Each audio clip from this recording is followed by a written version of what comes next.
Just what is our trouble? That's what I want to know. Our trouble is Miss Damian. Miss Damian again. She's as pretty as a picture and as stubborn as a mule. But this time, there's a lot more involved than just her opinion.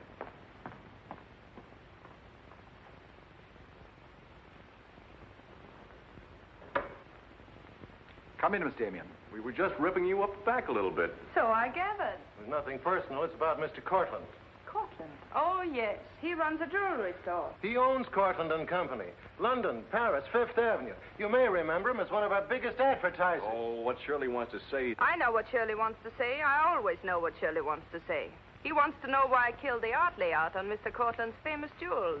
And I understand the April number goes to press without us. That's right. In the first place, it's no art layout. It's a press agent's dream. But the result is we stand a good chance of losing the Courtland account. Now, am I running my department or am I not? I haven't said anything, Miss Damian. Well, I had a talk with Courtland, and he was decidedly acid about it. I'm not interested in Courtland. But if this magazine is going to submit to advertisers' blackmail, I'd like to know about it. Now, please, Miss Damian. If that's the policy, Mr. Kranich, you better get someone else to take my place. Please, Miss Damian, just a moment. Gentlemen, if you don't mind, I'll talk to you later. I thought I should bring this to your attention. You can't blame us for trying, Mr. No, of course not. No harm done, gentlemen. Madeleine, you've got yourself all worked up. Come, sit down. I'll get you a drink. No, thanks. I don't want one. No?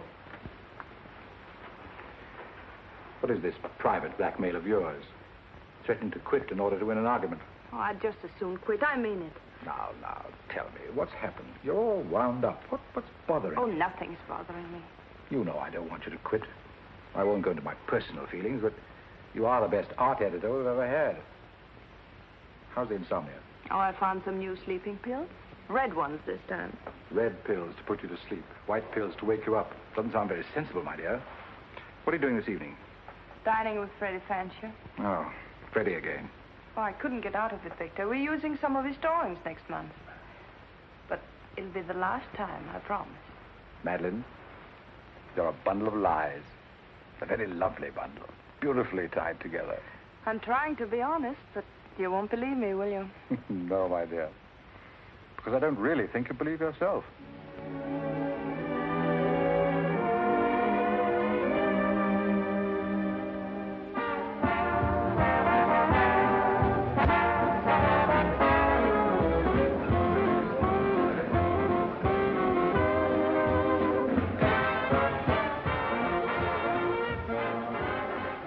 Why do you have to go back to that bore, Freddie Fancher? You haven't even given me a chance to make love to you. You've been doing all right. You know something? It's awfully hard making love to a woman who makes more money than I do. It'd be much easier if you made love to me. Would it? No. You're trying to give me the brush off, are you? Well, finally, we understand each other. Well, there you are, Freddie. There's your girl and no bones broken. I'll see you at the office, Madeleine. I'd join you if somebody asked me. Nobody's asking. Fair enough. Why do you have to dance with that pollywog? Look, I've told you not to drink. I always drink, particularly when I'm with you. Oh, am I that hard to take sober? You're a voluptuous pain in the neck. I'm going home. You're not going to walk out on me. Come on, be yourself. I've told you I'm going to leave early. But you can't leave me just sitting here in the snow. I'm mad about you. In my own foul way. Good night, Freddie.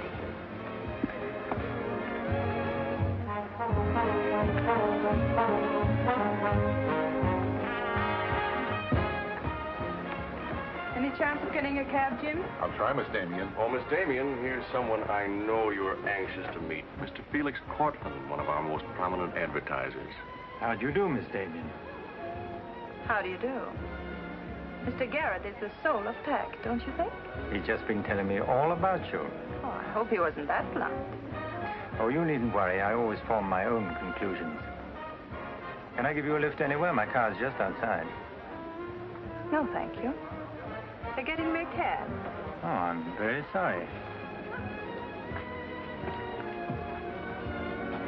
I'm sorry, Miss Damian. There isn't a cab around. Oh, how long do you think it'll be? It's hard to say.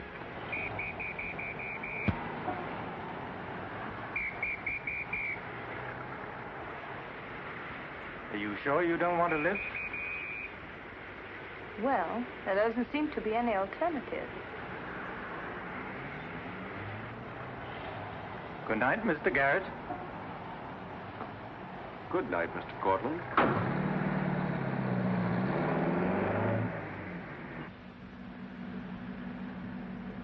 I wasn't very polite, was I? Neither was Garet, for that matter. Oh, he always enjoys uncomfortable situations. You still feel uncomfortable? No. Frankly, I don't. Good, nor do I. You know, you're not at all what I imagined. No? No. The big international jeweler. I happen to inherit a business that runs itself very nicely. As a matter of fact, you don't look like an art editor. More like a work of art. That layout on your jewels is still a wretched piece of copy. I can only admire your good taste. And I'm still not going to print it. I wouldn't try and persuade you for the world. Mr. Courtland, I think you're a very dangerous man. I only wish it were so. The truth is, I'm a very ordinary one.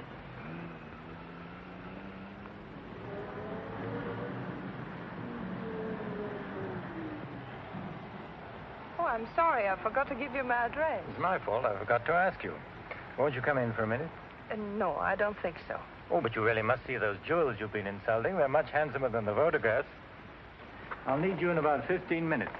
But I said I wasn't coming in. Oh, yes, so you did.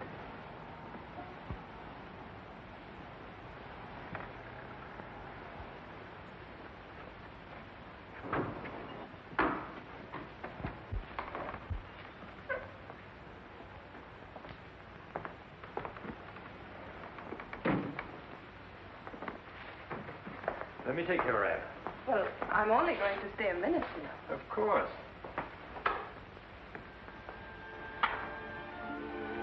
What a wonderful room. I've had this place a long time. In fact, I'm pretty disgustingly rich. Don't you find that rather pleasant? Oh, it's not so hard to take once you get the hang of it. I think I know all the troubles that come with money. And all the pleasures. Well, have you got me all figured out? Only what I see here. Good books, fine pictures. Wonder if you ever look at them. Oh, but I do. I'm a lonely bachelor, and I spend hours here all by myself poring over old manuscripts. You don't expect me to believe that, do you? Didn't my father paint that? Was Stephen Damian your father? Uh-huh. That's very interesting. Is it? I remember when he came here to paint that picture of my mother. Everybody was fascinated by him, especially Mother. Father ended by chasing him out of the house. I'm afraid that's the way it usually ended. My father was very much in love with life. That's a Hungarian custom, isn't it? Mm-hmm. Not exclusively Hungarian. Weren't you going to show me your jewels? Oh, yes, of course. I'd quite forgotten. That's the reason we came in here, wasn't it?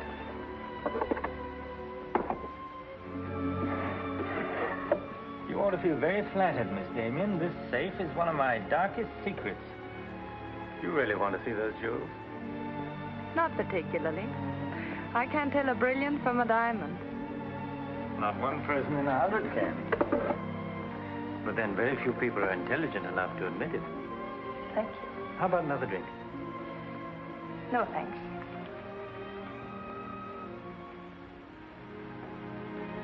You know, you need relaxing. Lots of relaxing. I can hear your nerves snapping like rubber bands. I'm not nervous at all, see?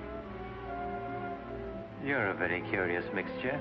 A highly moral voice. That's not me, that's my mind. A man's mind, I'd say. Why not? I do a man's work. And desperate eyes. Eyes full of shadows. Insomnia does that. Does it?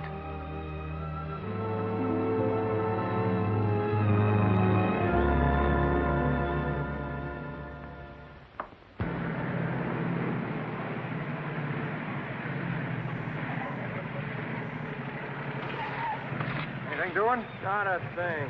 You know, it's getting me down eating in these hamburger joints. One thing you gotta learn, eat where the truck drivers eat. They know the right spot. Say, I saw a funny thing up the road just now. Good-looking dame sitting in a car all alone. Yeah, what was she doing? That's just it. She wasn't doing nothing, just sitting there. I got a rule about women. If they ain't breaking the law, let them alone.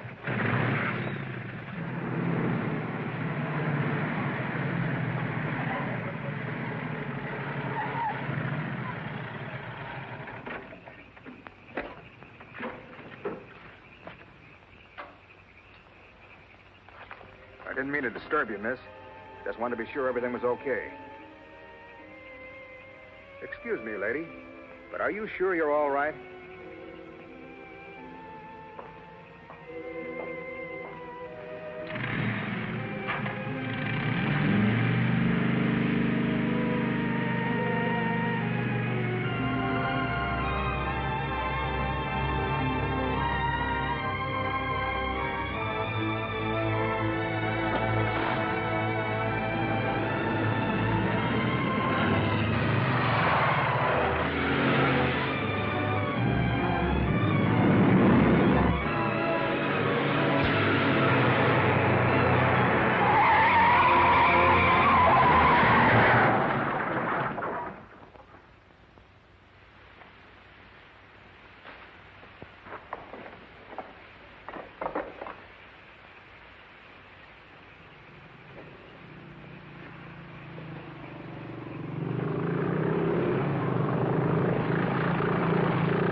How is she?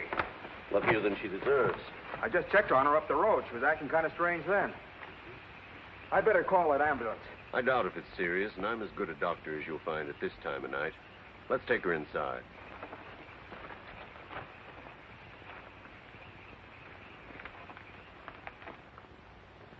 Well, no bones broken. Bruises, that's all. I think you better rest here for the night. I'm a little surprised. You're a beautiful young woman. You've been in an accident. You haven't asked for a mirror. Perhaps that fits with the way you were driving tonight. Perhaps you find the idea of living not very attractive. Is that any of your business, Doctor? As a matter of fact, it is my business. I happen to be a psychiatrist. I don't need a psychiatrist. You won't mind if I disagree with you. Here's a beautiful young woman, apparently well-to-do, apparently in good physical condition, who just doesn't care what happens to her. This is interesting. Not altogether unusual, but interesting. Of course, there are the obvious deductions.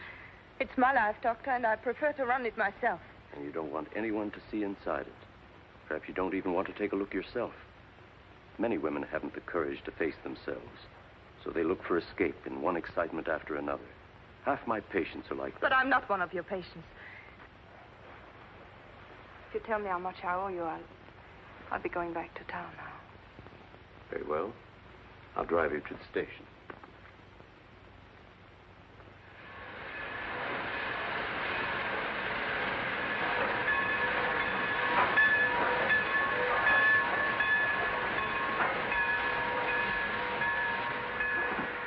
Miss Damian, you're an intelligent woman, not an idiot. Will you promise me one thing? When you get ready to throw yourself off Brooklyn Bridge, will you come and see me first?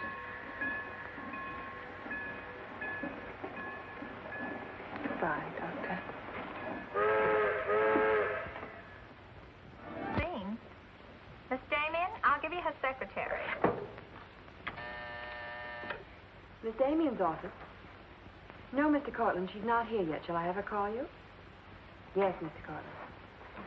Where's Glamour, puss? She hasn't come in yet. Well, who sent these? Mr. Felix Courtland. Mr. Courtland. That's very interesting. She never misses, does she? Mm-hmm. Jealous. If I'd given it any thought, I could have predicted it. Gladys, I won my bet. She's got a new boyfriend. I guess those dames gotta have no excitement all the time. Yeah, here today, gone tomorrow. Personally, I don't see what she sees in it all. Is that any concern of yours? No, Miss Damian. I didn't hire you to gossip about my private life. No, Miss Damian. Go get your money. You're through.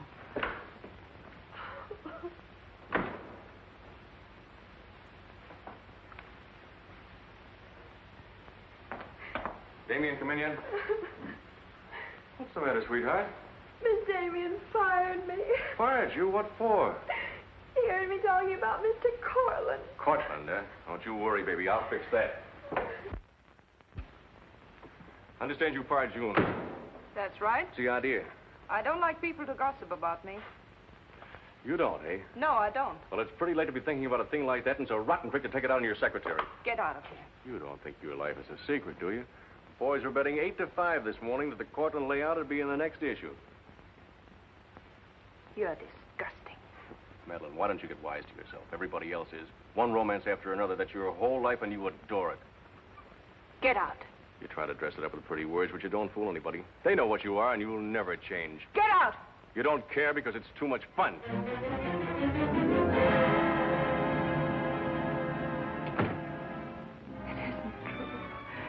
It isn't true. It isn't true.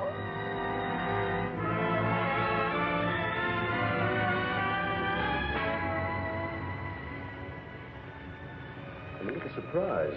Here's a beautiful woman who just doesn't care what happens to her.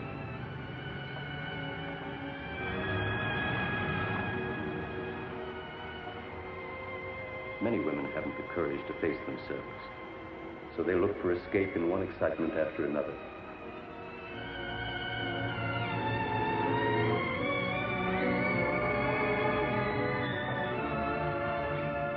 Perhaps you find the idea of living not very attractive. Lady, if you want to kill yourself, why don't you try the fridge?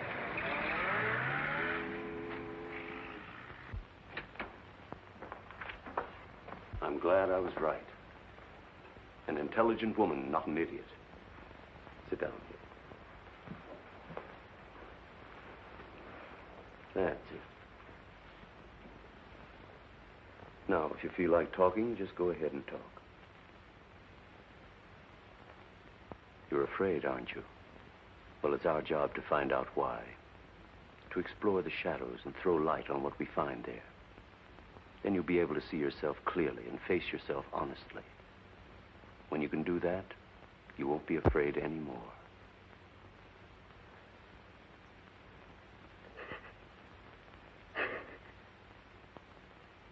I was living with my father.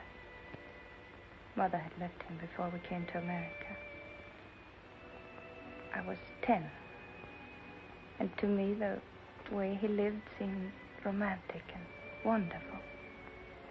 He was a successful painter, and women adored him.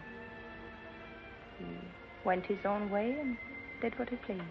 Just as you've been trying to do? I suppose so.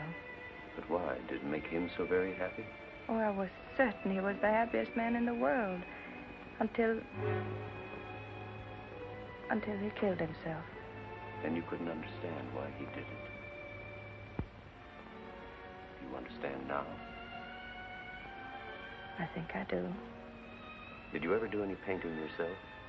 I used to. Why'd you give it up? Oh, didn't pay enough. And besides, I didn't want to be like my father. I wanted my own life. And have you been living your own life? Of course I have. The kind of life you really want? I don't know. I don't know. Don't you think you've been hiding from yourself? Did you ever try and discover the person you really were, deep down underneath? I never cared to. I'm not so sure I do now. In that case, I'm afraid I can't help you. But of course, that's entirely up to you. Shall we go on then?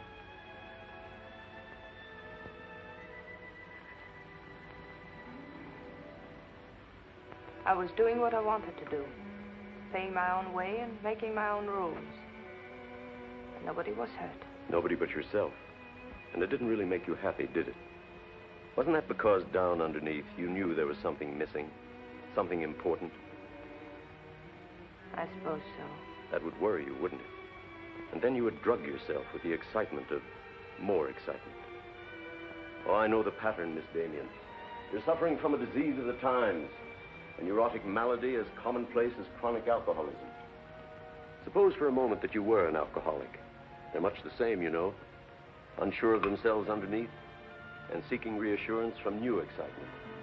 Instead of getting at the cause, the drunkard solves his problem by taking another drink. This, of course, is no solution. And eventually we find him sprawled hopelessly at a bar, without the strength or even the desire to save himself. I can't go on with this. You're not helping me. You're insulting me. You've been insulting yourself, Miss Damian.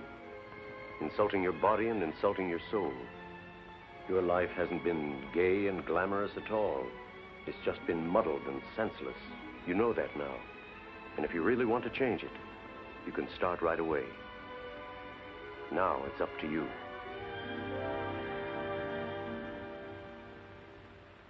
You can have my apartment, Ethel. The rent's paid till the end of the month. Darling, I feel like a vulture wheeling over your head. I'm not in, whoever it is. Miss Damian's office. No, she still hasn't come in, Mr. Courtland. Well, I don't know exactly. Later in the day, Did he hang up? Yes, good.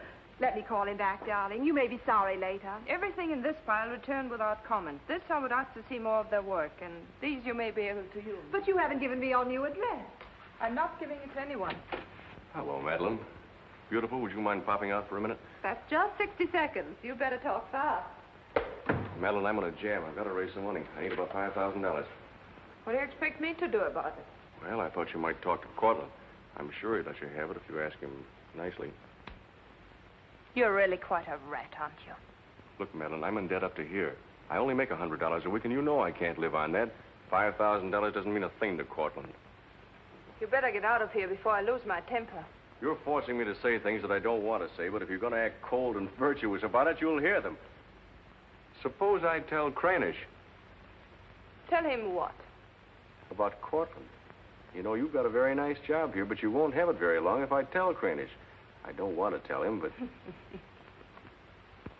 What's so funny? As a blackmailer, you are pitiful. Go on, tell him. Tell him what a rat I am, and you are, and he is. Go on, use my phone if you want, and my desk, and my office. I'm through with all of them.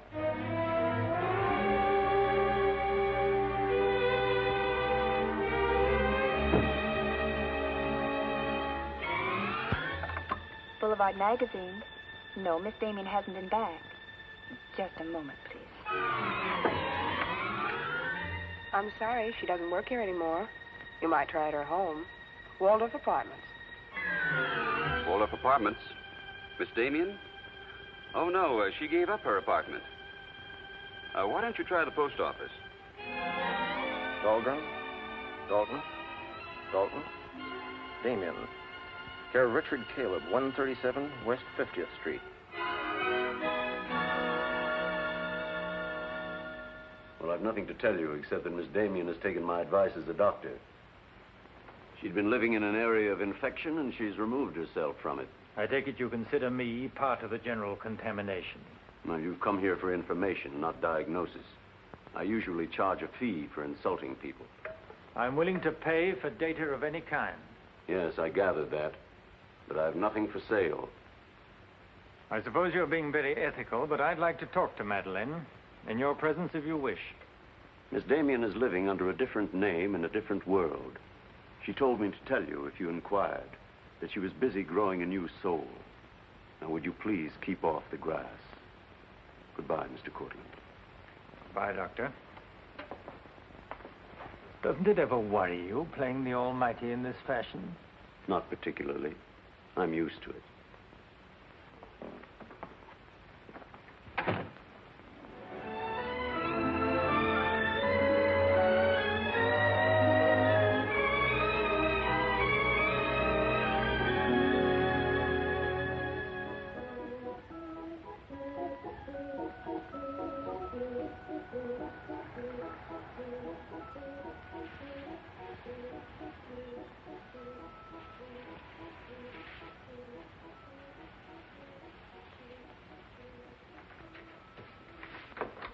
How's it look?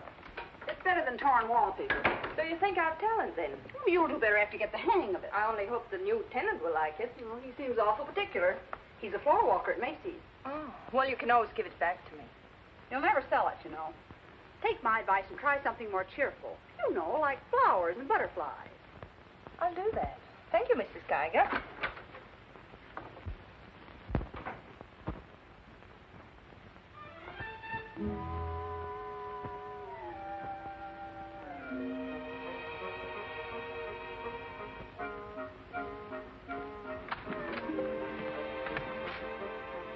Thanks.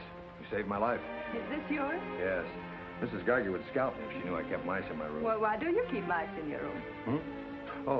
Pathologist, part of my homework. I really shouldn't bring these fellas out of the lab, but, well, I got kind of attached to this one. Oh, thanks again. Hey, women are supposed to scream. Aren't you afraid of mice? Well, no, but next time I'll scream.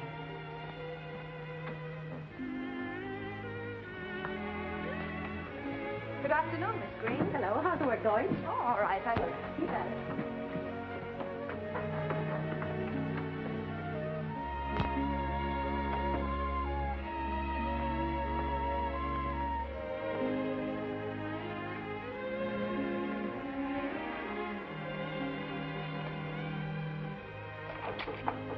Come in.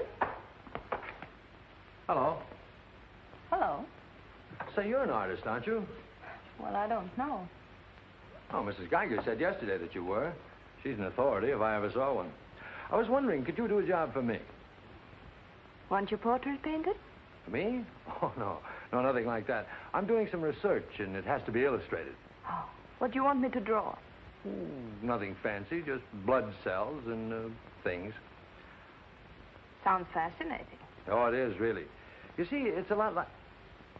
Oh, no, you'd be surprised. It really is fascinating once you get in it. Of course, I'm on a fellowship, and I couldn't pay you very much. Matter of fact, I couldn't pay anything till the first of the month. That'll be all right. Oh, fine. Swell. It's all settled then. I'll see you at my place about 6 o'clock. Oh, but couldn't I... Oh, sure you can. I just live downstairs. You know, the mousetrap. Oh, by the way, my name is Cousins. Mine is Dixon. Very glad to know you, Miss Dixon.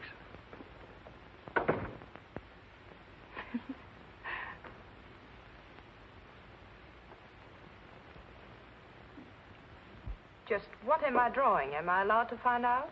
Sure. Effect of anti-reticular serum on cell tissue. That's all I wanted to know. Oh, say, that's quite good. I'll take it to the lab with me in the morning. Just about ready for the next one. Do you realize it's 12 o'clock? Oh? I haven't had my dinner yet, and you haven't either. Oh, gosh, I'm sorry, but well, I got so wound up on this. So did I, but now I'm hungry. Well, tell you what let's do. We'll go out and eat. That's a brilliant idea. I'll get your coat. Do you do this all the time? Only since I got out of the Army. I was lucky to get this job of research. Now I've got to get it finished. Then what? Oh, then I go back to Oregon and become the usual respectable small-town doctor. No mice? No. No mice. Head colds and belly aches. $5 a visit. Maybe you'll like it. You'll get some rest. Oh, I'll get plenty of rest, all right, but I don't think I'll like it. You folks going out this time of night? That's right.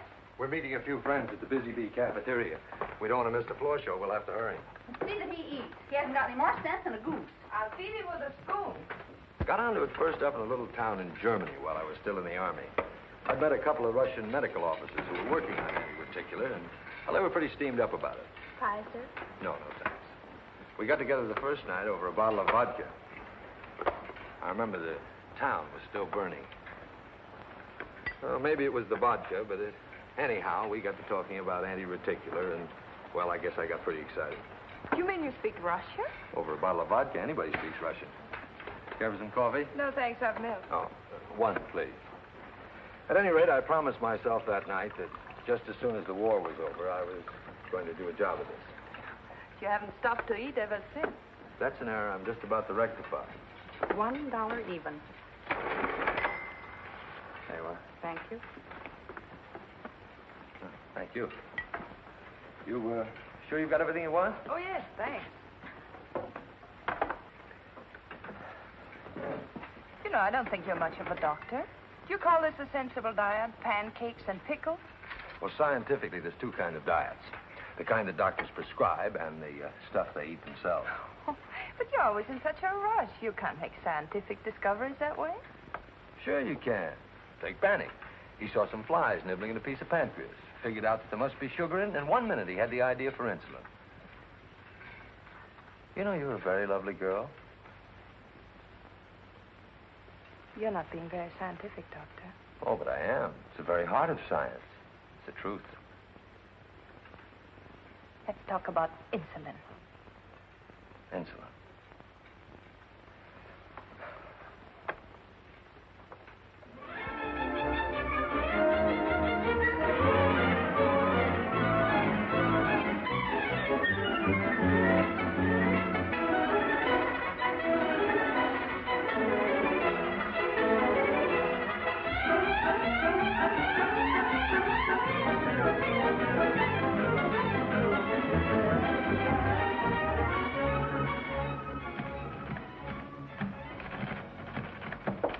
Come in. Hello. Hello. Say, did you buy these new manuscript covers? Yes, are they all right? Oh, sure, they're fine. How much they cost? Oh, nothing at all. Something like 20 cents.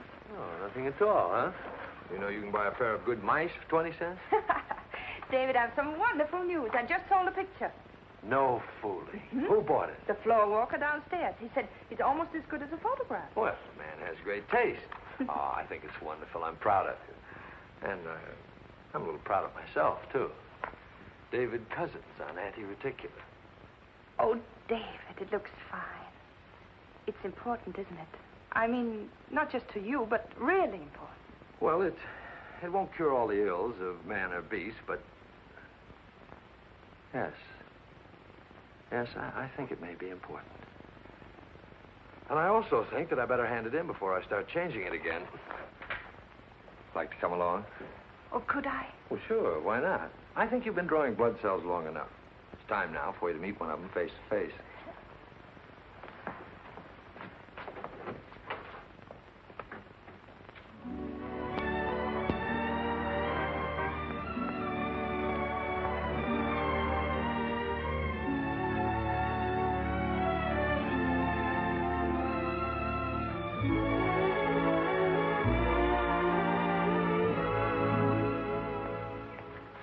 I hope your text is as good as your illustrations.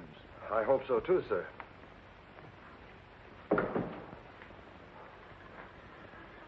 Well, that's that. You didn't tell him there were your drawings, did you? I didn't tell him they weren't. Come on, I'll show you my lab. Coffee. I wouldn't try and drink it if I were you. Assistant pathologist.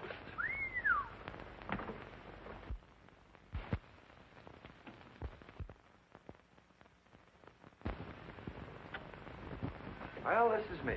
How do you like it? Oh, I think it's wonderful. But how do you find anything in this place? Been here for 6 months and I haven't lost anything yet. Doesn't matter anyway. If the boss okays my research, I'll be out of here in a week.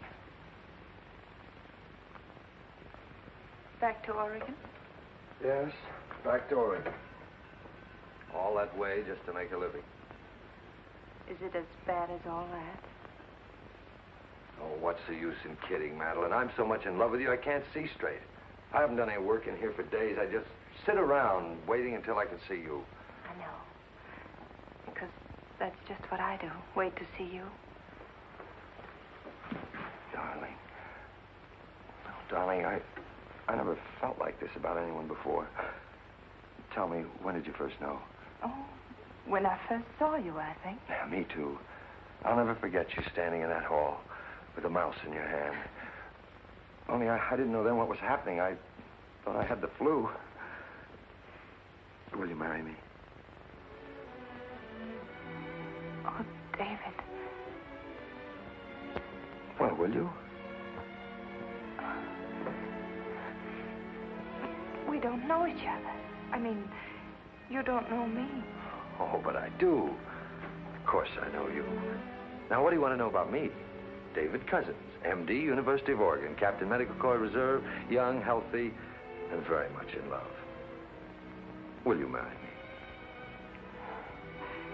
Oh, please don't ask me now. Well, I've got to ask you now. I want to marry you now. Please give me time, David. I'm all mixed up. I'd like to go home now. All right.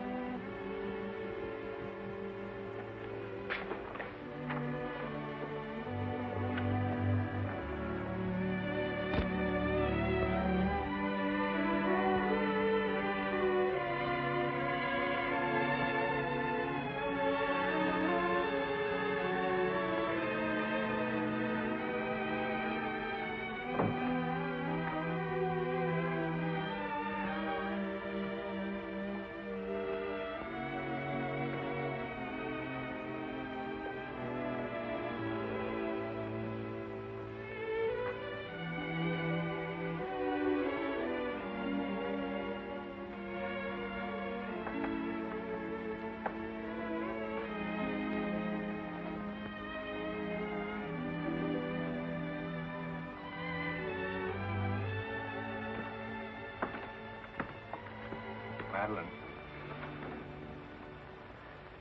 You haven't answered a rather important question I asked you.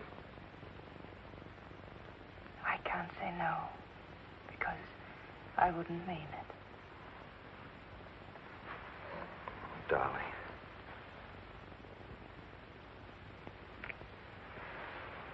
David, I do love you.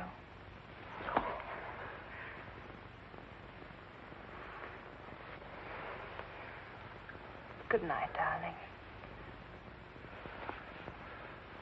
Good night.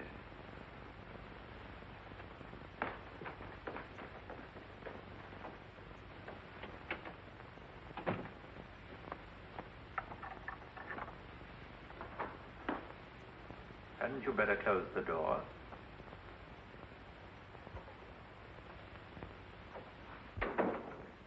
A gentleman I hired provided me with your new address and the proper keys. Suppose someone had seen you. You wouldn't have cared, would you? I didn't think it mattered. You see, I expected to find you wretched and lonely, grappling with your complexes. Rather naive of me. Will you please go? Of course I'll go. But before I do, wouldn't you like to tell me about him? Why? I'm in love. Now, laugh if you want. I don't feel like laughing. I've always wondered if it were possible for people like you and me. And you think you've really got it? Love eternal, the fireside, the slippers, the whole thing? Yes, the whole thing. I'm very glad for you. And I think I'm a little sad for myself. You haven't told him, have you? Told him what? Well, about me, for instance. Why should I tell him? You're absolutely right. You shouldn't. Men prefer to keep their illusions, don't they? Please go. If you ever need me, you'll let me know, won't you? And don't call the past too many names.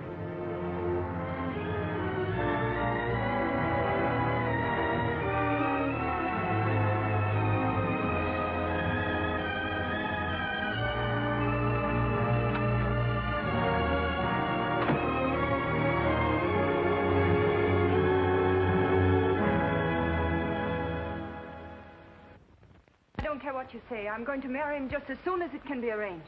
You want to run away from your problem? I'm not running away. You are, you know. You're looking for security from someone else instead of building it within yourself.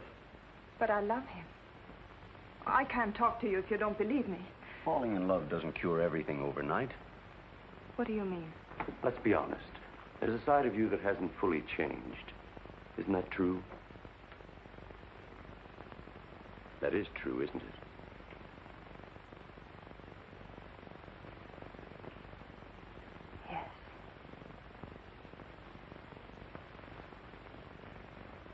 Have you still not told David about yourself?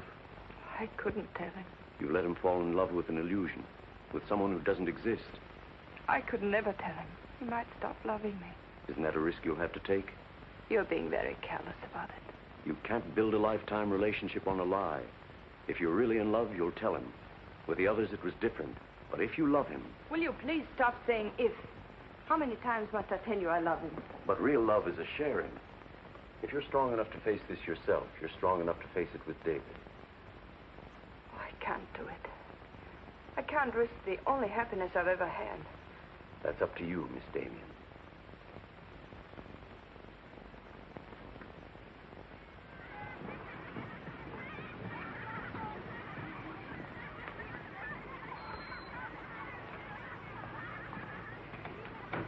Hi. Hello, darling. You're home early, aren't you? Well, I didn't get fired, if that's what you mean. Dr. Lutz read my paper. Really? What did he say? Well, he liked it. Oh, David, that's wonderful. The only trouble is he thinks it's so important he wants me to go to Chicago and read it before the convention. Oh, David, no. Well, that's not my idea. I don't want to go. Well, when will you have to leave? Tonight.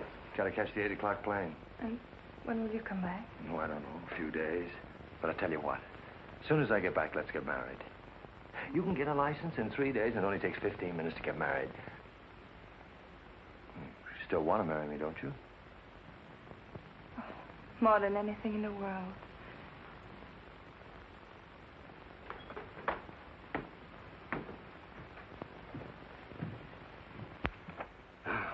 You know, I'm going to feel kind of silly at that convention. Of course, it's a great honor and all that, but You realize that I'll be talking before some of the biggest men in the field?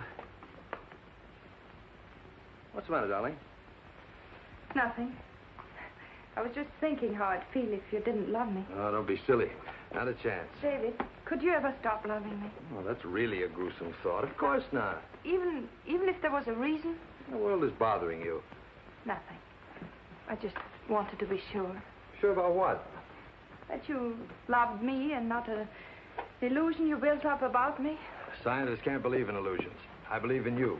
You're the best thing that's ever happened to me. 4 shirts. I wonder if that'll be enough. Come to think of it, it'll have to be. That's all I've got. Socks? Well, that just about does it. Madeleine, was there something special on your mind? Something that you wanted to tell me? Just that I love you, that's all.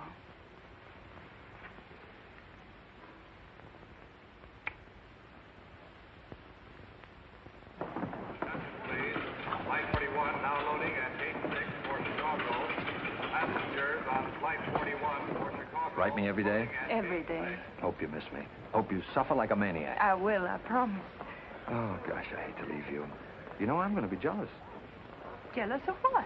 Oh, I don't know. Nobody, everybody. Just jealous. Darling, I belong to you. Don't you know that? I'm only alive because you love me. We'll be married the minute I get back. Well, look who's here. If it isn't Madeleine. How are you? It's been a long time. David, this is Mr. Garet. I used to work with him on a magazine. How do you know? I quit the racket, though. Or perhaps the racket quit me. Garrett's doing some confidential work for me now. How are you, Miss Dixon? This is Mr. Courtland, David. Dr. Cousins, my fiancé. You're a very lucky man, Doctor. Well, I think so. Well, goodbye, Miss Dixon. My congratulations to you both. Oh, thank you. Good night. Good night. I don't believe a minute of it, do you? Garret, you're a very cynical man. You don't believe in true love. You don't think Madeleine does either, do you? I don't know, but I've always been fascinated by miracles.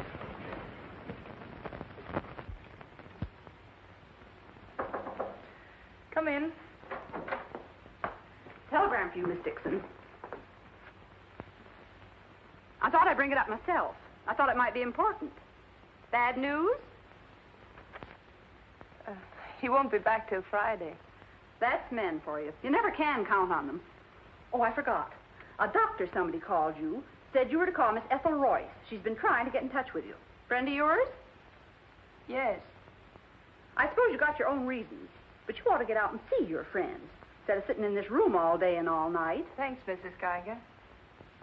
None of my business, mind you.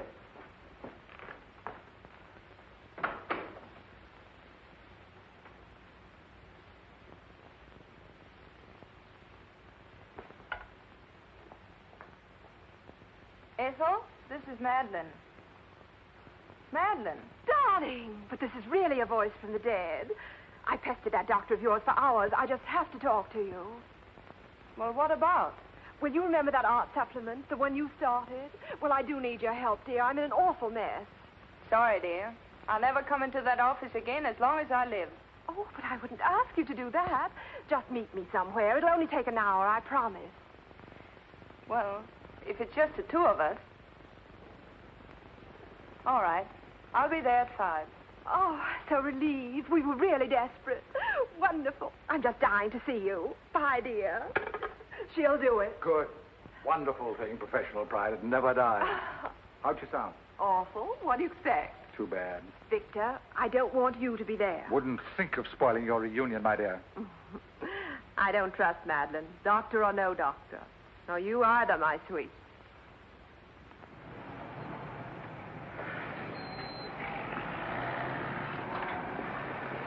Hello, Miss Damian. Glad to see you back. Glad to see you, Jim.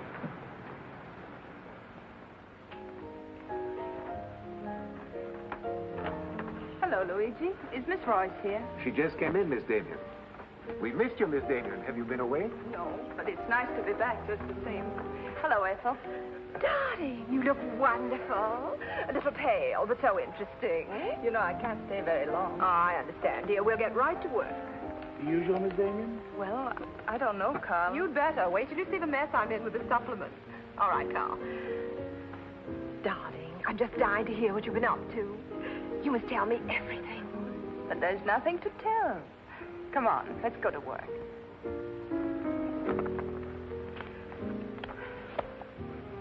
You're just marvelous, my dear. You made the whole project seem utterly simple and practical. Not for me, please. Darling, you used to be able to drink 10 in a row. I'm out of training. No one would know it, my dear. You seem just like the old Madeleine again. It's the surroundings. What do you say we have dinner and go to a show? No, really, I've got to stagger home. Madeline, my dear, this is a surprise. Victor, hello. What good fortune running into you like this? Do you mind? Don't let us fool you, Madeline. You heard me making the date with you. It's true, but I'll deny it. Frankly, I wanted to have a look at you. You look very dashing for a hermit. Thank you. We've all missed you desperately, haven't we, Ethel? As though our little hearts would break. What about a drink with your old boss? I Please. had enough. 3 of whatever it is. I've got all the data we need on the supplement. Good. What about the data on Madeline? No data. Now, if you'll excuse me, I You really can't have... go now. Look who you'll run into. He's seen you. Mr. Garet no longer graces our staff. What happened? It got to be utterly gritty. Say nothing of a slight discrepancy in his accounts. Mr. Garet believes that the world owes him a gay life, no matter who pays for it. Well, hello, stranger. How are you? Wonderful. Nobody here seems particularly glad to see me. Should we be? Oh, well, it's been nice knowing you. There goes one reason for my ivory tower. What? Darling, I'm constantly running into men who adore you. Slews of them. Hated them all. I know what you're thinking. I had an odd way of expressing my distaste. Not odd, darling. Shall we say just, moody? Well, here's to memory.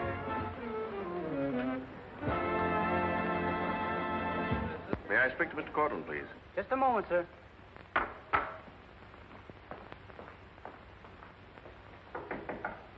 Just a minute.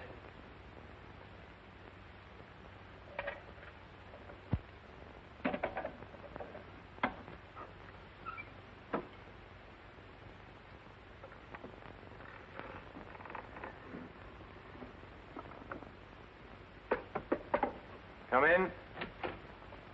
Mr. Garet on the phone, sir. All right. Hello, Garet. I have some interesting news. Do you know who's here? Madeleine. How considerate of you to call. By the way, I've just been through the stones in my safe, and one's missing. The stone's not terribly important, but you're the only person who knows about my safe, and the fact is you did have my keys for quite a while yesterday. What are you getting at? Only that I don't like thieves. But you're being ridiculous. Let me come over and talk about it. There's nothing to talk about. I'm taking it up with the police. But, Courtland, you can't do that.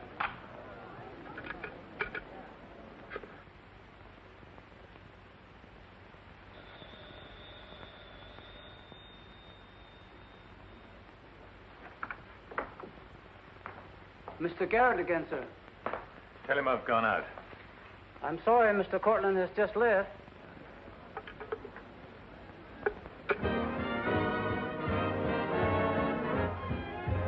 Are you all right, darling? Of course I am. You're not going to disappear again. Oh, yes. Back to my treetop. It's raining. Let me drive you home. Oh, no. Ethel wouldn't approve. Good luck, my dear, in your treetop. Bye, darling. Well? Let's face it, she's a changed woman. She'll never change, darling. She's just got herself a new set of words, that's all.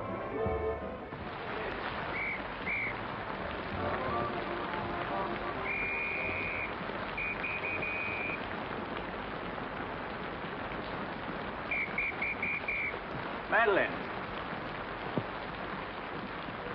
Hop in. No, thanks. I'm waiting for a cab. Don't be silly. There are no cabs. You'll get drenched. Please. I'll drop you off. I'm going home alone. Come on, in you get.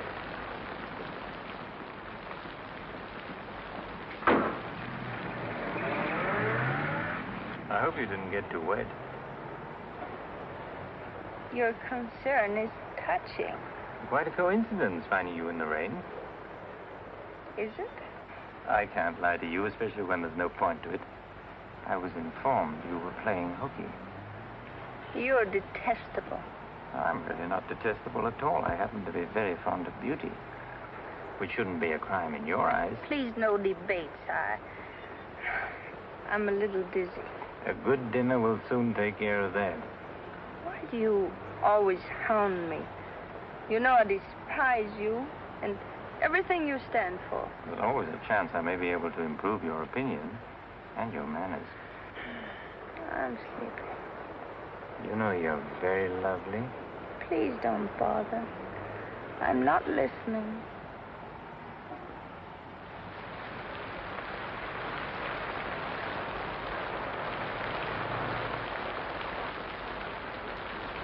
Where are we? Don't you remember you visited here once upon a time? You're foul. You said you were taking me home. You forgot to mention the subject. A significant omission, as your friend Freud would say. Come on, I'm getting soaked. Just launch you. I'm going home. Right after dinner. Think how wonderful you'll feel when you slap my face.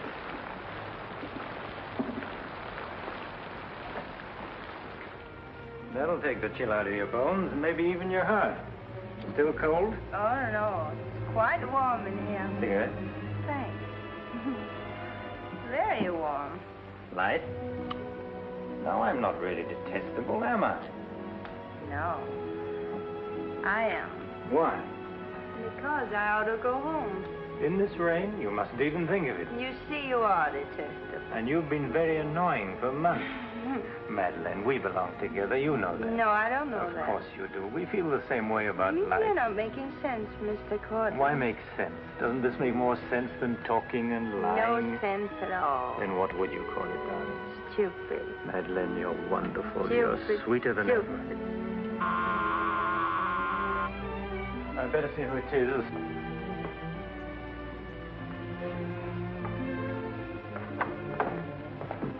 What are you doing, sir? How do you want to do it? Came all the way up to the place. There's no reason to wait. I'm quite off the side.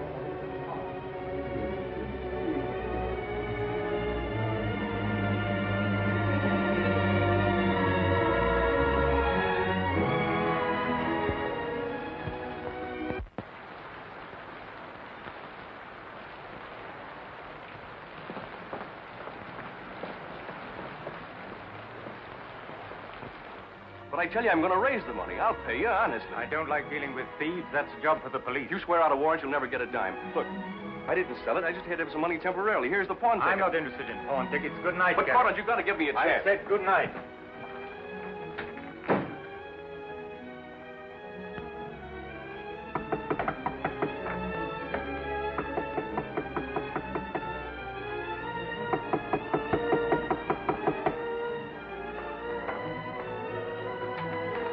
You've got to let me talk to you. Let me explain this. You stupid fool.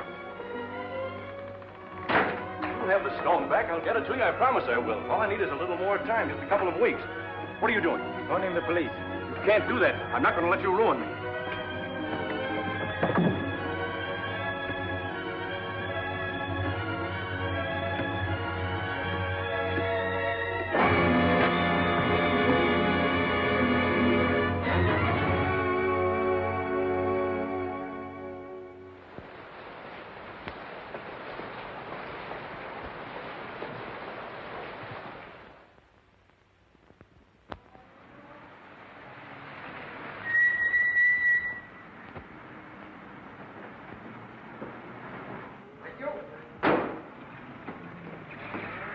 You're looking very lovely this morning, Mrs. Geiger. You wasn't expected back until Friday. That's what I like. A cheery welcome home. Miss Dixon upstairs? I haven't seen her this morning. Who is it?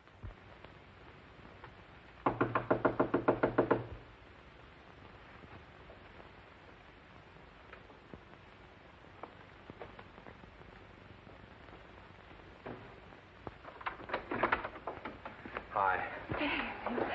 Darling. Oh, I couldn't wait till Friday. I just said my little piece and ran out on them. Oh, I needed you so badly. I feel lost without you. Don't ever leave me again. That you can depend on. Say, I've got big news. I'm a success. Oh, tell me all about it. I wonder what's the matter with you. You don't look very good. Come on, I think you better get back in bed. Now then, first, I don't have to go back to Bellyaches in Oregon. You're not marrying a small-town country doctor, young lady. You're marrying a promising young research scientist. At least that's what Dr. Broder says, and he ought to know. He's got a long white beard. Oh, darling, I'm so proud of you. I think I'll take your temperature. Gee, I wish you could have been there. When I finished reading my paper, they all got together and offered me my own laboratory in California. I still can't believe it. There it is, right in the paper. You'll find it on the bottom of page 10.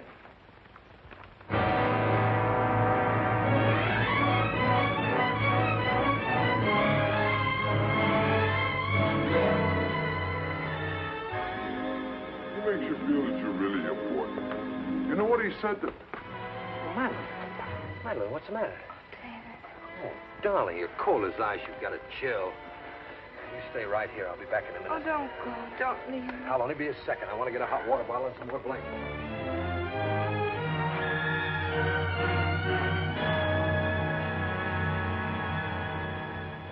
Miss Madeleine Dixon at home? I don't know. Friends of hers? We're from police headquarters. Where's her room? Upstairs. What do you want to see Miss Dixon about? We'll tell her. Well, perhaps you'd better tell me first. Miss Dixon isn't well. Who are you? He's a doctor. He lives here. If it isn't important, I suggest you come back tomorrow. It's important. Could you get some extra blankets and a hot water bottle, please? You a friend of Miss Dixon's? Yes, why? Just asking.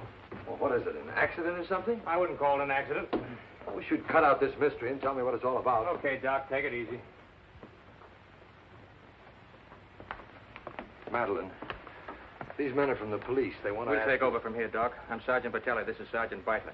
You're a friend of Felix Courtland's, weren't you? Matter of fact, you were with him last night. No, I wasn't. Did you see Mr. Courtland any time yesterday? No, I didn't. Now, look, Miss Damian, we wouldn't be here asking questions unless we already knew most of the answers. Oh, wait a minute. Her name's not Damian. I think you've got the wrong party. I think maybe you've got the wrong party, Doc. The name happens to be Damian. This happens to be a case of murder. Take a look at that newspaper. I want to know what's going on in here. This is my house, and I've got to know. Sorry, madam. We'll talk to you later. As long as I've been here, there's never been police Take in her this and see house. what you can find out. lady. Come on.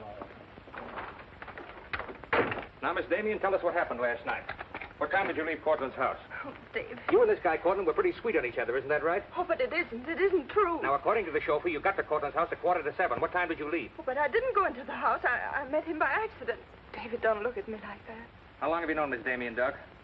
Not very long, only a few months. Know that she was mixed up with this guy, Courtland? Oh, but it's a lie. David, it's a lie. Okay, so you didn't go into the house with Courtland? No, I didn't. He wanted me to come to the house, but I wouldn't do it. Oh, I didn't go into the house. I didn't, I tell you. Who you telling, me or the doc here? Did you get anything? She came in about 9. In a cab? No, she was walking in the rain. Landlady said she looked kind of wild-eyed. What about Courtland? He was here, all right. He visited her a couple of weeks ago. Get the date? Yeah, April 10th, around midnight. Anything else? The landlady thought that Courtland had a key to this place. She was kind of vague as to how he got it. I didn't give him a key. David, you can't believe that. I've got his key ring here. This one fits. He had a key, all right. But I didn't give it to him. Where are you going? Oh, David, don't leave me. I didn't kill him, I swear. I didn't kill him. Who cares whether you killed him or not?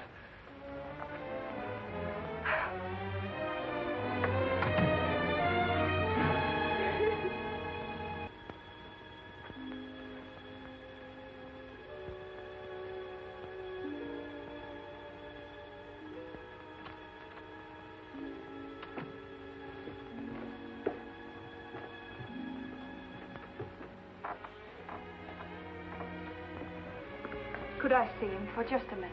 Well, it isn't regulations. Okay, 60 seconds. David, please listen to me. You lied to me. You've always lied to me. But I'm not lying now. I didn't want to go with him. He said he'd drive me home. And he made love to you, didn't he? Oh, don't deny it. Of course he made love to you. He had a key to your room. I should have told you many things. I tried to, but I just couldn't. If this thing were so innocent, you would have told me. When I said I was in love with you. When I asked you to marry me. I was afraid, David. I was afraid you wouldn't understand. You bet I wouldn't. Before I met you, I was horrible. But you changed all that. You made me sane and happy. Why keep on lying? You tried that upstairs and it didn't work. Look, I was in love with you. All right, I made a mistake. I thought you were something wonderful, and you turned out to be something else. So let's just forget about it. The only thing that you can do for me is let me alone. I love you, David. I'll always love you.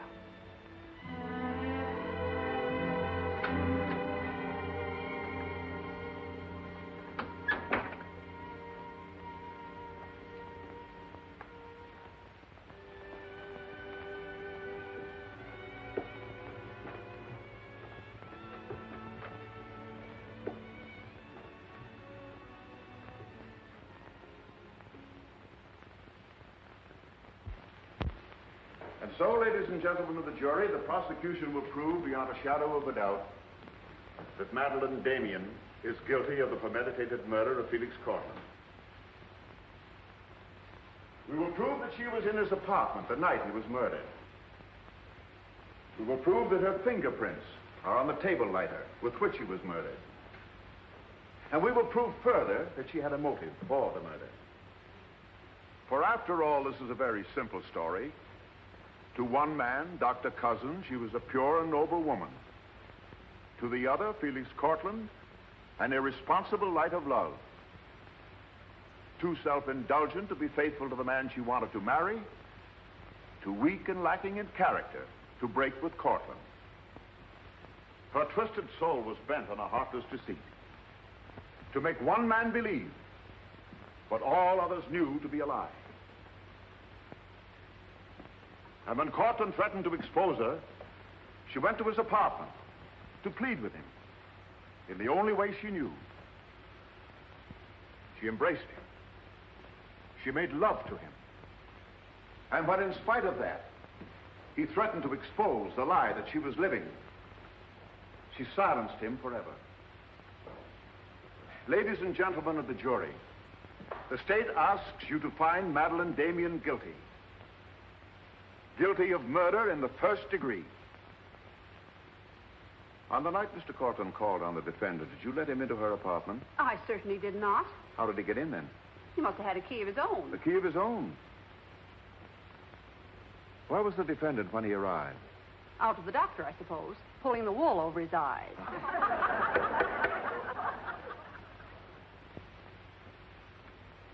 Thank you, Mrs. Geiger. Your witness, Mr. Mitchell. You've got to let me cross-examine her. No questions. Miss Damian, I can't defend you properly if you won't let me. We've got to put up a fight. Fight? What for? And now, Mr. Garet, just what was the nature of the work you did for Mr. Courtland? Well, most of it was personal. Confidential secretary, I suppose you'd call it. And in that capacity, you were in a position to learn a great deal about his private life? Yes, of course. Did Mr. Courtland know that Miss Damian was lying to Dr. Cousins and concealing her true character from him? I'd rather not answer that question, Mr. O'Brien. You see, both Miss Damian and Mr. Courtland were friends of mine. Yes, I understand. Well, let's get back to the meeting at the airport. What was the attitude of the defendant when Courtland saw Dr. Cousins? She was embarrassed, naturally. Yeah. She was embarrassed, naturally. Thank you. Your witness, Mr. Mitchell.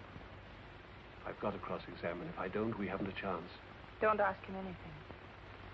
No questions. Were you a close friend of the defendant? Yes, I was. Did she confide in you on matters of a personal nature? Yes, she did. If you were asked in this court, do you think you could recall any of those intimacies? I could recall some of them in lurid detail. Your Honor, I object. Objection sustained. Well, let me ask you this, Miss Royce. Would you say in general that men found Miss Damian attractive? Definitely. And would you say that Miss Damian found men attractive to her? I'm afraid I most certainly would. You would? What were the relations between Miss Damian and her former employer, Mr. Cranish? They were friendly. In your opinion, was there anything more than friendly? I object, Your Honor. The question calls for the conclusion of the witness and is prejudicial. Objection sustained. Dr. Cousins, I'm Dr. Caleb. Miss Damian's a patient of mine. I don't happen to think she's guilty of murder, do you? No, I don't. She may be guilty of other things, but in there she's being tried for murder. And she won't even defend herself. She's got a pretty good lawyer, hasn't she? She needs your help, Doctor. In her own mind, she's not on trial for murder. She's on trial for those other things. And it's not the judge who's trying that case, it's you. I don't want to be rude, Doctor, but I don't think you know what you're talking about. I'm sorry to disagree. You see, I've been treating Miss Damian for some time. I happen to be her psychiatrist. Dr. Caleb. I'm sorry to have bothered you, Doctor.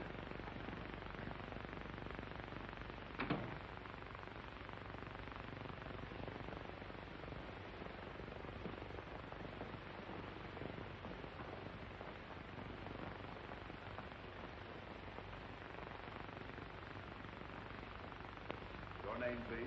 Richard Caleb. You're a psychiatrist? I am. Miss Damian came to you as a patient? Yes. Did she come of her own free will? Yes, of course. Isn't it true, Doctor, that people do not go to a psychiatrist unless they consider themselves, well, shall we say, not well balanced? In general, that's correct. As a matter of fact, wasn't Miss Damian on the verge of committing suicide when she made her first visit to you? Your Honor, I object. Well, no matter. We'll prove that by other witnesses. However, is it not true that people who come to you as patients come with problems? Objection. Objection overruled. Well, Doctor? There'd be no point in their coming to me if they didn't have problems. So the defendant came to you with a problem. Do you mind telling us, Doctor, in your opinion, just what was Miss Damian's problem? That is a confidential matter between doctor and patient. I'm afraid I can't discuss it. Well, during the course of your treatment of Miss Damian, did you ever discuss her relationship with Dr. David Cousins?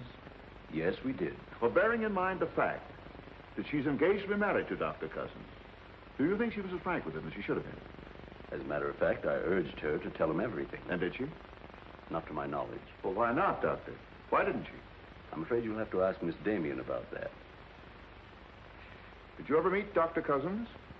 Yes, just a few minutes ago. Well, I'm sure you found him a reasonable, intelligent young man. And yet the defendant refused to confide in him. Having met Dr. Cousins, I think I can see why Miss Damian hesitated to confide in him. Do you mind telling us why? It's my impression that Dr. Cousins hasn't the capacity, either emotionally or intellectually, to understand a problem like Miss Damian's.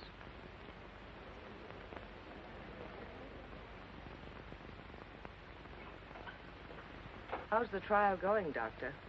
Not very well, I'm afraid. There's a Dr. Cousins in your office. Oh?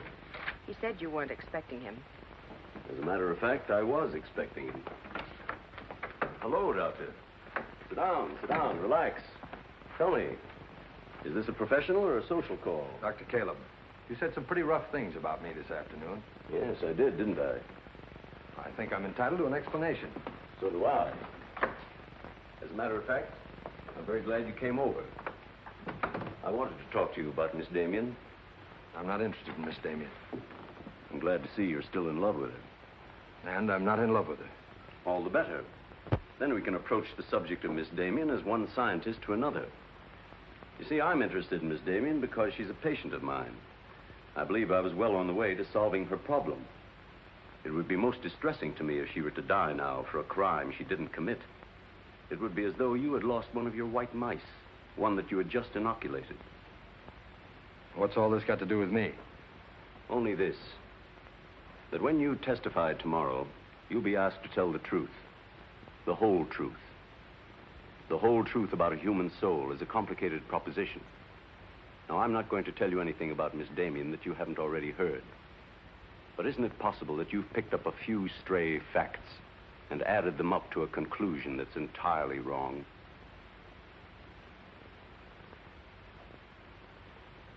Won't you sit down, Doctor?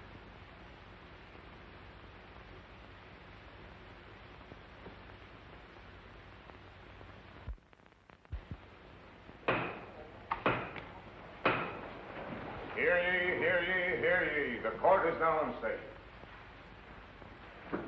Call your next witness, Mr. O'Brien. Dr. Cousins, please. This will be their last witness. You've got to let me put you on the stand. I tell you quite frankly, Miss Damian, if you won't testify, you haven't got a chance. Raise your right hand. You solemnly swear to tell the truth, the whole truth, nothing but the truth, so help you God? I do. Please be seated. Your name, please? David Cousins. Under what name did you know the defendant? Madeleine Dixon. Did she ever tell you her true name? No, sir. Did she ever lie to you about her identity? Yes, sir. How long did she continue to lie to you? Till the morning the police came. Did she ever tell you about her relations with Courtland? No, she didn't. You proposed marriage to the defendant and she accepted you? Yes, sir. And still she didn't tell you about Courtland? No, sir. When did you first know of the true relationship between them? Same morning, the morning the police came. Oh, I see.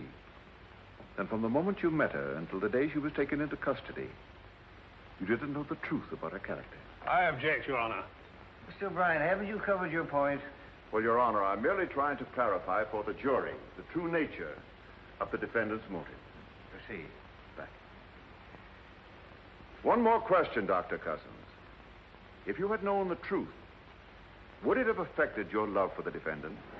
Your Honor, I must protest. Let him answer. Objection withdrawn. And now, Dr. Cousins, if you had known the truth, would it have affected your love for the defendant?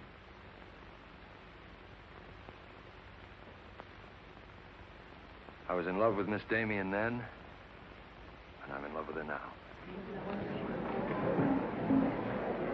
Your witness, Mitchell. No questions.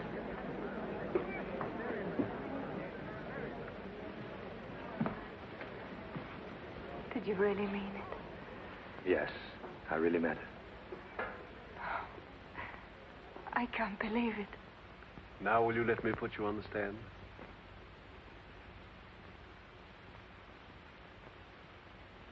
You admit you went to Courtland's apartment that night? Yes. He made love to you? Yes. Did you have any conversations about Dr. Cousins? No. Positive? Yes, I am. But tell me, Miss Damian, were you in love with Felix Courtland? No, I wasn't. Were you in love with Dr. Cousins? Yes. Oh. But you went to Courtland's apartment nevertheless. Yes, I told you that. You were in love with one man, yet you chose to visit the apartment of a man you didn't love. Did you go of your own free will? Yes. Mr. Courtland didn't force you or threaten you? No. Then why did you visit him? I don't know. I made a mistake. You made a mistake. As you've told us on several occasions that you and Mr. Courtland were interrupted by a mysterious intruder. Can you tell this jury anything definite about that person? Anything at all? No, I didn't see him. You didn't see him? I only heard his voice. You seem very certain it was a man. It was a man. What did he say? Well, I don't know. They were talking in the hall. I couldn't tell what they were saying. Yes, you heard a voice. You're willing to swear it was a man, and you couldn't hear what he said. Now, what sort of a person do you think would be calling at that time of night? A bill collector? A man selling magazines? Or perhaps even a burglar? Why not a burglar? Mr. Courtland was a very wealthy man. He must have been a very timid burglar because nothing was stolen. Of course, you realize that Mr. Courtland kept his jewels in a vault at the store? Not all of them. He kept some at home in his safe. Safe? What safe? The one in his living room? You didn't by any chance see that safe, did you, Miss Damian? Yes, I did. The court, please. This is the first we've heard about a safe. I ask for a recess to examine the apartment. Well, Your Honor, we've been all over the apartment. But if there is a safe and if it has been robbed... Gentlemen, court is adjourned until tomorrow morning. I suggest the district attorney and attorney for the defendant examine the apartment together.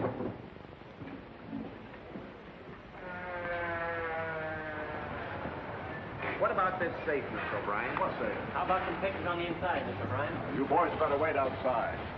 I may have a statement for you when I come out. Mr. O'Brien. Huh? Mind if I tag along? I don't know why you're sure. The fine witness you turned out to be. Didn't help that, sir. All right, Garet, where's the safe? Me, Mr. O'Brien? I don't know of any safe in here. I didn't think you did. If you want an unbiased opinion, I don't think there is a safe. Well, here's the learned counsel. Perhaps he knows. Where's the safe, Mitchell? My assistant's checking the location with Miss Damian. He'll be along in a minute. Oh, you're on a dead one. While we're waiting, maybe Mr. Garet could tell us where the safe is. I've asked him, he doesn't know. I don't understand that, Mr. Garet. You were very close to Courtland, weren't you? That's right. I'm sure if there was a safe in here, I would have known about it. At least I would have seen the key to it. The answer's very simple. There is no safe. What did you find out? I got the dope on him, Mr. Mitchell. Splendid. It's over here in this bookcase. You were wrong for once, Mr. O'Brien. Could be. What do you know about that? Have you got Courtland's keys? There they are. Thank you. That looks to me very much like a safe, Mr. O'Brien. Yes, it does, doesn't it? But not like a safe that's ever been robbed. I don't think a good burglar would leave those behind. Well, I guess we're right back where we started from. Well, I've seen all I want. How about you, Mitchell? You win this round. Lock it up, sir. Yes, sir. See you in court, gentlemen. Can I give you a lift, Doctor? No, thanks. Sergeant, I have some papers here, Mr. Courtland, I'd like to put in order. Do you mind if I stay? It's all right with me. We're finished with the place. Thank you very much. Anything I can do for you, Doctor? Oh, I was just curious about something. I've never seen a safe like that before. One that operated with a key. Come to think about it, I guess I haven't either. Normal assumption about a safe is that the lock works on a combination. Yes, I guess most of them do. I was wondering how you knew that this one worked with a key. You said you'd never seen the key to it. Did I say that? Uh-huh. I guess I must have said something I didn't mean. Oh, I see. There could be another explanation. Really? Yes. That you were lying when you said you'd never seen the safe before. You're not serious, are you, Doc? I'm a scientist, Mr. Garet. When we get hold of an odd fact, we consider every possible explanation. We make some of our most important discoveries that way. Well, it must be fascinating work. Yes, it is. Suppose I had known about that safe, which I didn't. What would that prove? Frankly, nothing. But it does suggest a theory. You were very close to Courtland. You knew about the safe. Maybe the safe was robbed. Perhaps he found out about it. He was quarreling with a man in the hall the night he was killed. Maybe that man was you. That's a very interesting theory. Yes, isn't it? Well, as I said, I'm a scientist. When we hit on a theory like that, the next thing we do is to test it. That's all I'm doing. I see. Then you won't mind having a little talk with the police? No. Why should I? Fingerprints. But then, of course, if you've never seen the safe before, you won't mind them checking it for yours. Oh, certainly not.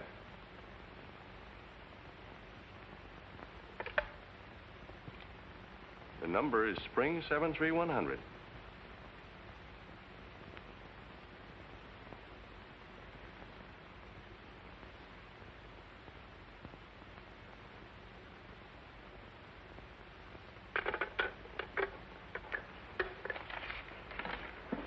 Okay, Doc. No hard feelings. Don't you think this sort of thing is rather out of your line, though? I guess maybe you're right. Bye, Doctor. Goodbye.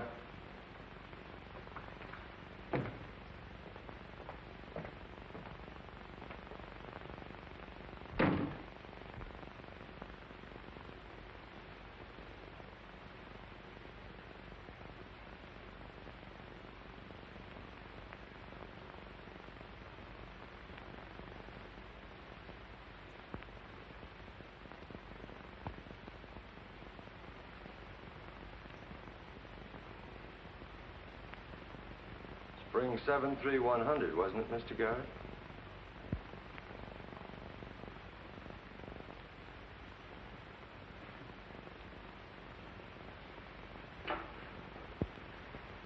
I guess maybe I underestimated you, Doctor.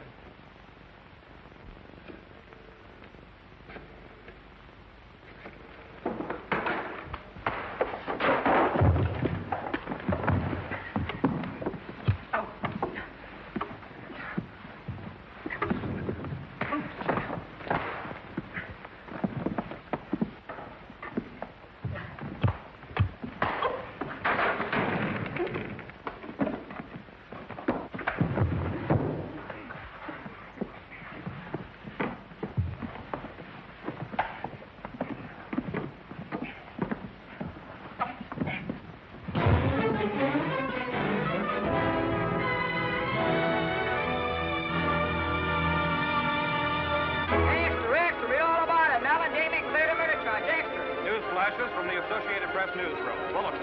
Madeleine Damian has been exonerated of the murder of Felix Courtland.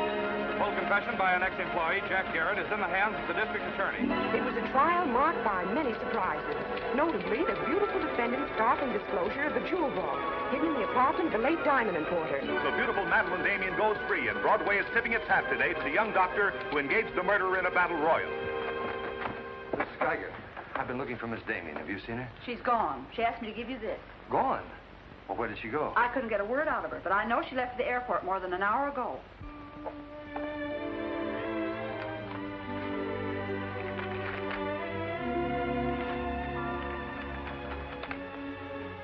David, dear, I can still hear your voice in that